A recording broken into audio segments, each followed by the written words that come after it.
Good morning, welcome to another video here on this Esoteric Circle YouTube channel. Wanda and I are here, there she is. We are down here at the Menominee River and crisp morning, November, getting close to Thanksgiving. Wherever you're at on your journey, blessings to you. It's great being here with you. I gotta go get Wanda. In our group study on Discord, we are just about ready to finish up A Different Christianity. So we're, this next week, we're finishing up the postscript.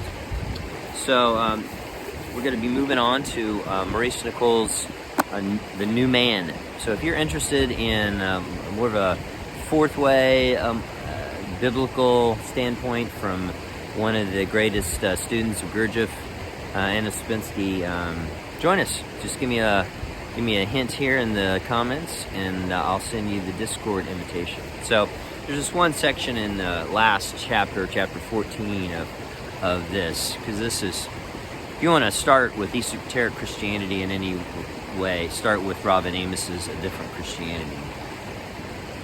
It talks about dry periods, where you have periods where you don't feel excited and you're not having events and episodes in your life which give you a sense of God's grace. And talks about this on page 328. It says, what this all means is that after the early stages, we are granted by grace, this activity does not finally go into the heart. And the Holy Spirit does not become active in the heart until we have become strong enough to resist the provocations that beset us. In fact, we will, in the beginning of our inner work, be allowed to taste certain states as a result of our resisting specific provocations. About this, the tradition says, quote, more is asked of those who more has been given, so that at a later stage, the door in the heart will more often be closed to us until we learn to resist all provocation.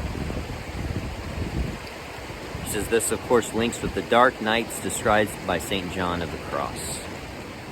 You know, in the early days of my journey, I don't know how it was or how it is with you, but I was given signs, I was given people, events that allowed me to feel like God's grace was there.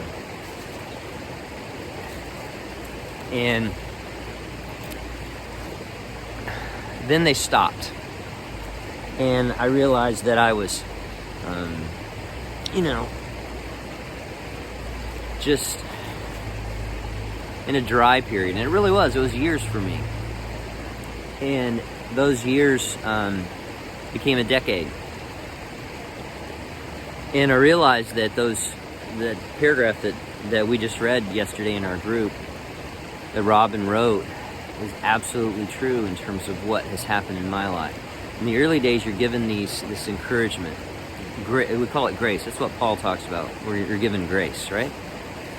And then it's a test, because you are continuing to be provoked by the things of this world. And we call them the 7 deadly sins.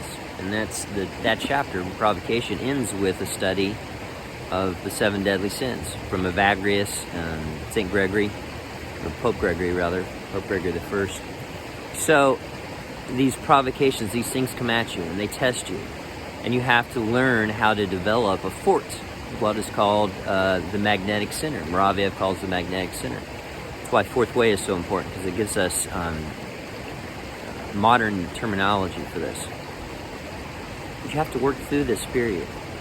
You have to work through it. You have to continue to believe that there is something on the other side that is calling you, even though you're not getting the goodies, as Robin told me once, as I went through my divorce.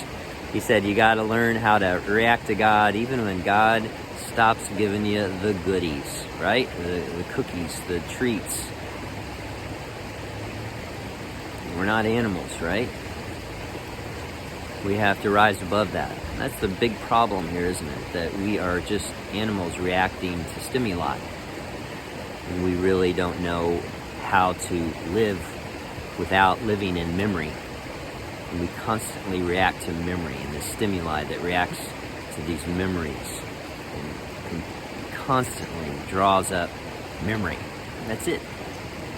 We just live in the past, and that's all it is. We're animals. And that is the fact that we have to overcome. So these dry periods that you're going through are actually a sign that you're in the right place. You don't feel anything, you don't feel excitement, you're exactly where you need to be. But here's the key. Here's the thing that separates you from the past. Are you going to make it through that? You have to make it through this. And if you don't, last time you close your eyes, you will fade away and you will return to this place. Or maybe to another place, but maybe to this place, and you'll do it all over again. Our souls pre-exist in a certain separate place than this. This is a purification ground, this planet that we are in, and you have to make it through. It's provocations, it's things you got to make it through. It's energy. It's all food for you. It's all food for you, so that you do not become moon food, as Gurdjieff says. Right? It's all cycle. So if you're in a dry period, persevere. I'm reaching out to you. If you're hearing this and you're in a dry period, join our group. Push it. Come on. Take a chance. Right? Take a chance. Right? Push things a little bit. But don't stop believing. Don't stop believing that there is a God. There is. And you know it. This dry period is here for a reason. Keep pushing through. There's light at the other end.